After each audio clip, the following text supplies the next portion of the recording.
Hello, my people. It's your Negro with Aptitude and host of the Blackboard, Mickey Lee.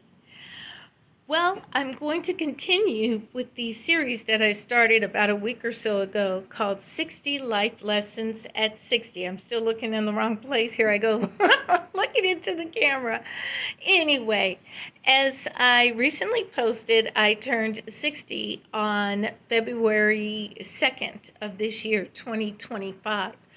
It was and is a bittersweet birthday. On the one hand, I'm very blessed to be 60 years old. I have several cousins and family members who died suddenly in their late 40s and up to mid 50s. So there are at least four cousins in my age group that didn't make it to 60. I think there may be, it may be five as a total that didn't make it to 60. There are other friends of the family and so forth that also didn't make it to 60, and they died very, very suddenly. So, on the one hand, I'm very blessed to be 60 years old, despite the newfound aches and pains and worries about getting up off of couches and things like that I never had before, and some other body changes as well. I still am blessed to have made it to 60. On the other hand, my life doesn't at this point look the way I had envisioned it. Now, I am going to take a sidebar here and say envisioning and planning are two different things. And so that's why the title of this particular video is Move on Opportunities Quickly. Move on Opportunities Quickly. This is life lesson number 4. These life lessons don't happen to be in any particular order, but I am trying to group them together for you if there's a particular, theme. And there are several themes that I've learned over the decades that I want to share with you, so I've grouped them together as lessons. Anyway, so as I said, the title of this particular video is Move on Opportunities Quickly. And the reason this 60th birthday is bittersweet is because my life doesn't really look anything like I imagined, even at 40, when I was trying to consider what I might look like or be like or live like when I was 60 years old. Now, there is one thing that I do have in place that I've always thought of when I was even when I was a child, and that is I'm a business owner, and I've been a successful business owner for nearly 8 years now. In June, it will be 8 years. So a little over 7.5 years, if you want to put it that way. I've always been entrepreneurial, but, always to a side hustle level, never to a full-on entrepreneurial where I make my money from my business. And so I did make some smart investments over the years as well. But still, my life does not look like what I had envisioned, when I was much younger. And most definitely, if I could turn the clock back even 15 years, taking with me what I know now, believe me,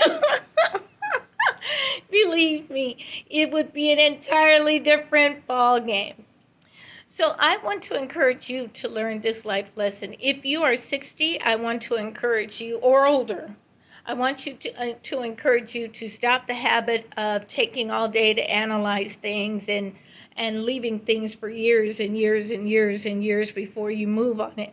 I want to encourage you to move on opportunities quickly, because typically opportunities do not last. And we're going to go over one of my regrets and show how much not moving on opportunity, not moving when I first, started thinking about this, we're going to find out how much that has cost me.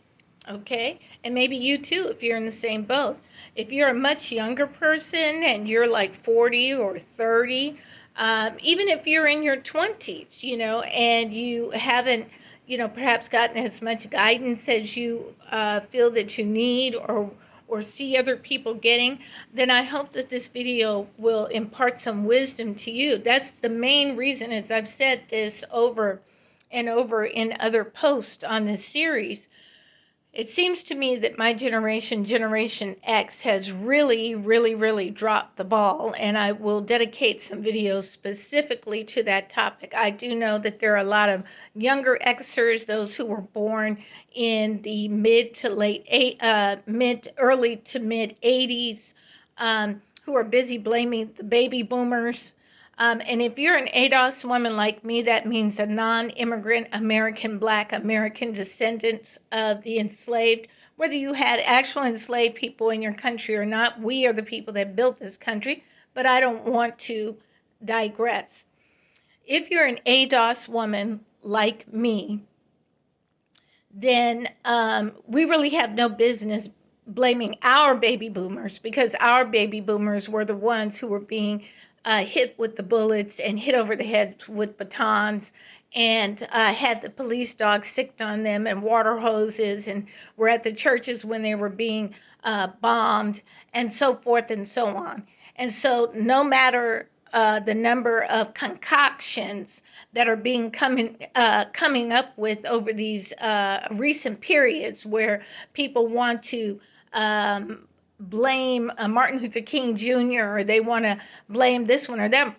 For some reason, Martin Luther King Jr. is their favorite punching bag. I mean, they don't even go after rappers and drug dealers the way they go after Martin Luther King Jr., but I digress. And I'm talking about ADOS people. I'm not even talking about other types of people. But we have no business blaming our baby boomers, because the steps and the courage that our baby boomers showed is the main reason that Generation X's children, and I guess you're at Generation Y, I guess, this is the reason you have such a cushy life that is making you do all of this complaining. But again, I don't want to digress. If you're a younger person, I hope this video imparts wisdom to you, because I do think that my generation, Generation X, has dropped the ball in that regard. I don't think that we are sharing wisdom, or have taught you with the wisdom that most of us were taught with, which is the reason why we were able to achieve a certain amount. I don't think we did better than our baby boomer generation, and I don't think it's their fault. I think that we did not share with you the wisdom that we should have. And there's certainly not as many elders or olders. There's a lot of olders who are not elders in my generation. And they're olders with no wisdom. So I'm hoping that by sharing my experiences and by sharing these life lessons, that I can share with you some wisdom that will save you time, energy, money, heartache, headache, and you won't have the same life lessons, to go through. You'll be a person who can observe what people did right or well, and follow that, and then observe what people did wrong or not as well, and avoid pitfalls. So anyway, move on opportunities quickly. Procrastination does cost greatly. It costs in money, it costs in time, it costs in energy, it costs in psychology, it costs in the way you view yourself. So it has a mental cost, it has an emotional cost. I would even say that it has a spiritual cost, because it can cause you to think that, for example, that God is against you. And maybe he is, depending on how you're living your life. But it may not just be a matter of God doing anything at all. It could just be that you need to refine your habits, and you need to examine your habits, and you need to stop procrastination, or stop the fear of moving forward. And that's what a lot of people suffer with. I know I do myself. I don't want to use that word suffer, because I think it's an overused word in a lot of contexts. But definitely people are dealing with fear, a lot of fear. And so I think procrastination is often a type of fear, and it costs. Okay, so if you've watched any of my earlier posts in this series, then you know that one of the things that pains me is that I don't own any property. So I have tried to become a homeowner many, many times and got thwarted. At one point, I did have bad credit because after 2008, and they were bailing the banks out, I decided to bail myself out. And so I stopped paying on credit cards and all that kind of stuff. So of course that stayed on my credit for 10 years. But what I didn't realize at the time with the various people that I was talking to about, trying to buy a house, I didn't realize there were programs out there. NACA is one of those programs that could help me buy a house even with bad credit. Now, I did start out with NACA 17 years ago. I'm kind of ashamed to admit it, but I did start out with NACA 17 years ago. I didn't follow up with them because they were so disorganized at the time that I didn't trust them. That's the bottom line. I didn't trust them. And then I tried to, deal with other professionals in the industry, and it just wasn't working out. So it's something that I have attempted many, many times over the years, and for whatever reason, have not seen it to fruition. So this year in 2025, I am going to attempt it again, and with the intention of finally becoming a homeowner at the ripe old age of 60. Now, I know that many people might laugh at that. Oh my goodness, how stupid can you be? Blah, blah, blah, blah, blah. Well, on the one hand, with the way the rents are going up and up and up and up, it definitely will allow me to secure a situation where I know what the rent will be for the rest of my life, so to speak. And then, like I said, I did make some smart investments in other areas that I think other people probably have not. And as this country gets turned upside down, which is happening on a daily basis now, it is going to be much better to diversify than to have all your eggs in one basket, so to speak. But let me give you an idea of what not moving on opportunities quickly has cost me in a personal sense. So I decided to look up some housing data from when I was 25 years old to 40 years old, just to see what houses had cost and what I missed out on by not becoming a homeowner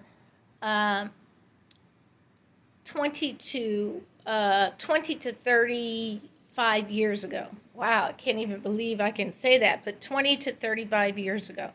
Okay, so in 1990, when I was 25 years old, I graduated from college a few years earlier. Yeah, I graduated from college a few years earlier. And I was living in Los Angeles still. I was in the entertainment industry, and also I think I was in the entertainment and promotions industries in Los Angeles. So, according to the California Association of Realtors, the average home in Los Angeles was about $213,000. Can you believe it? $213,000.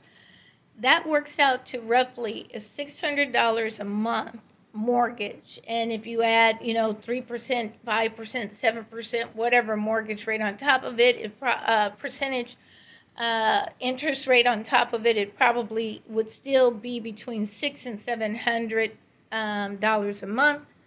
Versus, and that actually was only a little bit higher. I think maybe $200 higher, I'm going to say $300 if I remember right, but I think it was maybe $200 to $250 more a month than what I was paying to rent. Now, when I look at housing prices when I was 30, which was in 1995, the average housing price was $224,000. So it had already increased in 5 years by roughly $11,000, $12,000. And this is according to the LA Times. So looking at a 30-year mortgage, that would have put my average mortgage about $622. If you add on a 7% interest rate payment, you're probably up to, again, somewhere between $250 and $700 a month. And it still was roughly maybe $200 more a month than what I was paying in rent. Then you go to the year 2000, and I was 35 then. And the average the average price of a home in LA was about $231,000, and this is according to the LA Times again. So the average mortgage rate on a 30-year loan would have been about $641. Again, add, let's just say 7% interest rate on that. You're still looking at roughly $700, maybe $725. Again, roughly $200 or so more a month than what I was paying in rent. Now, here, it's already, when you look at the prices that I would be getting ready to pay today, I don't live in Los Angeles, but the average house in California, I think, is well over $800,000. So that's already 4 times as much as what it would have cost me back in 1990, 35 years ago. And of course, the property would have been paid off. Probably would have owned a couple of these properties. And for what I'm paying in rent, I would have already had, a couple of properties, 3 properties, maybe paid off. And bada bing, bada boom, a whole different ball game at 60 years old. So in 2005, when I was 40, the average home price in Los Angeles more than doubled to $535,000. $535,000 in just 5 years. Remember, I told you in the year 2000, when I was 35, the average home price in LA was $231,000. Just 5 years later, for whatever reason, I have no idea, it more than doubled to $534,000. So that made the mortgage then almost $1,500 a month average for a house. And I'm assuming, with that, I didn't bother specifying how many bedrooms and all that, but I'm going to assume probably a 2-bedroom, 1-bath house. Okay?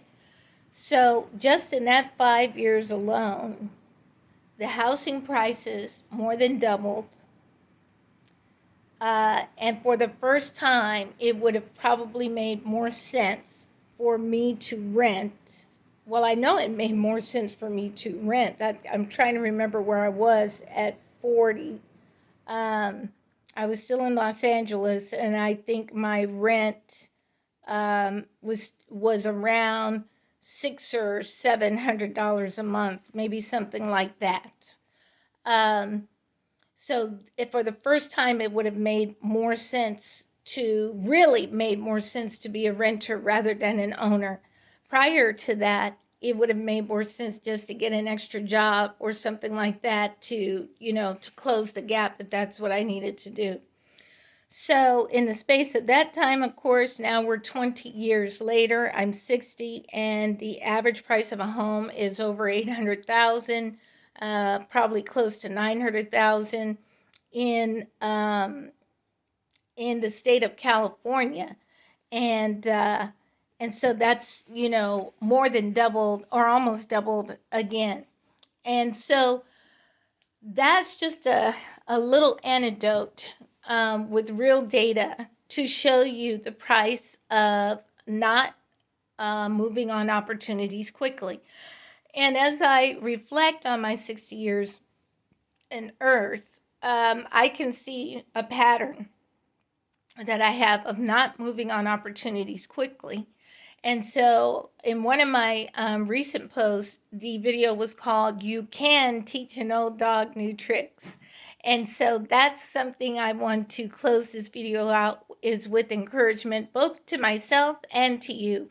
You can teach an old dog new tricks. You can rewire your brain so that some of your most deeply held dreams you can achieve, or most crippling fears you can overcome. And during this series, I hope that you'll let me know if you have received some wisdom from some of these videos, if you have similar life lessons or other life lessons that you want to share. I also want to encourage you that if you are over 50, if you're over 60, or even more advanced in life, let us share this journey together. Let us share a new energy, and let this be a renaissance for us, and let us start to cultivate new habits that will propel our dreams into fruition, but also help younger folks to live differently so that they're not making the same mistakes that we make. Anyway, this is your Negro with Aptitude and host of the Blackboard, Mickey Lee. And I look forward to seeing you in the next video. Please like, share, and subscribe. And I also welcome your comments. I'm always interested to see what takeaways you have from the video. And this particular series is very personal, so I definitely would love to hear from you. Again, this is your Negro with Aptitude and host of the Blackboard, Mickey Lee. I'll see you in the next video.